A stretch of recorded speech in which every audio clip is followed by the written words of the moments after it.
अभी तक क्या था कि अफगानिस्तान की राजधानी काबुल को वहां पर सबसे सेफ और हाईली सिक्योर जगह माना जा रहा था, जहां पर तालिबान की प्रेजेंस ना के बराबर थी, क्योंकि काबुल अफगानिस्तान की राजधानी है।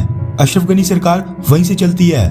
दुनिया भर के देशों की एम्बेसीज वहीं पर हैं। मेंबर ऑफ पार्लियामेंट से लेकर अफगानिस्तान के कई सरकारी और गैर सरकारी इंपॉर्टेंट पदों पर बैठे लोग काबुल में ही रहते हैं। इसलिए इसकी सुरक्षा अफगानिस्तान गवर्नमेंट और सिक्योरिटी फोर्सेस के लिए टॉप प्रायोरिटी माना जा रहा था। और ये कहा जा रहा था कि काबुल में जब तक अशरफ गनी सरकार का कंट्रोल है तब तक तालिबान बाहर रहेगा। जैसे काबुल में भी क्योस और अफरा तफरी मची, तालिबानी फिर गवर्नमेंट को गिरा देंगे।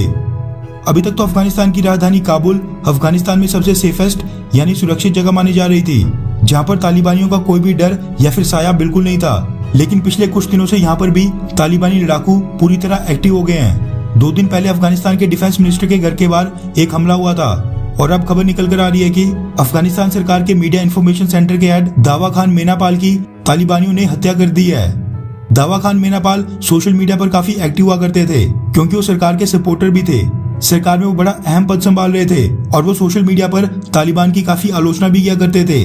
अफगानिस्तान की राजधानी काबुल में बैठे कई गवर्नमेंट सपोर्टर्स तालिबानियों की काफी आलोचना करते हैं, क्योंकि उनको काबुल में तालिबानियों के दस्तक देने का बिल्कुल भी डर नहीं है।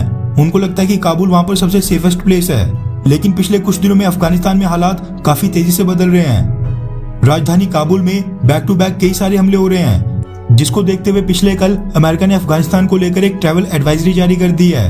यूनाइटेड स्टेट्स ऑफ अमेरिका ने जो ट्रैवल एडवाइजरी जारी की है उसमें उसने अपने देश के नागरिकों को साफ कह दिया है कि जो भी अमेरिकन अफगानिस्तान में है वो वहां से जल्द अफगानिस्तान से कमर्शियल फ्लाइट्स लेकर बाहर निकले। अफगानिस्तान की राजधानी काबुल में स्थित अमेरिकन एम्बेसी ने स्टेटमेंट जारी करके कहा है कि जिन अमेरिकन के पास फ्लाइट्स बुक करने के पैसे नहीं है तो वो उनको टिकट खरीदने के लिए लोन भी प्रोवाइड करेंगे, मगर उनको वहां से जल्द निकलना होगा। आगे अमेरिका की एम्बेसी ने कहा कि अफगानिस्तान में हमारा स्टाफ कम है, जिसकी वजह से हम मौके पर कम अमेरिकन की मदद कर पाएंगे, इसलिए वो अफगानिस्तान छोड़कर जल्द से जल्द निकल जाएं। ये तो चलो अमेरिका है, जिसके एक भी नागरिक को तालिबानी हाथ लगाने से भी डरते हैं। लेकिन अब सवाल यहाँ पर यह उठता है कि भारतीय सरकार कब इस तरह की ट्रैवल एडवाइजरी अफगानिस्तान में रह रहे भारतीयों के लिए जारी करेगी, क्योंकि तालिबानियों के बीच कई सारे पाकिस्तान से गए कट्टरपंथी लोग भी शामिल हैं। वो लोग तो अफगानिस्तान में रह रहे भारतीय लोगों के लिए सबसे बड़ा खतरा है। हाल ही में हमने देखा कि जब तालिबानियों ने भारतीय पत्रकार दानिश सिद्दीकी को बंदी बना दिया था, उसके बाद जब उनको पता चला कि वो पत्रकार भारतीय है तो तालिबानियों ने उनकी कितनी बेरहमी से हत्या कर दी थी। इसलिए मेरा मानना है कि भारतीय सरकार भी अफगानिस्तान में रह रहे भारतीयों के लिए एक इसी तरह की ट्रैवल एडवाइजरी जारी करके उनको भारत वापस बुला ले और जरूरत पड़े तो उनको वहां से एक स्पेशल फ्लाइट से भारत वापस लाया जाए, क्योंकि तालिबानी अब अफगानिस्तान की राजधानी काबुल के अंदर भी हमले करने लगे हैं। चाइना ने तो काफी समय पहले ही एक स्पेशल फ्लाइट के जरिए अपने कई नागरिक वापस बुला लिए थे।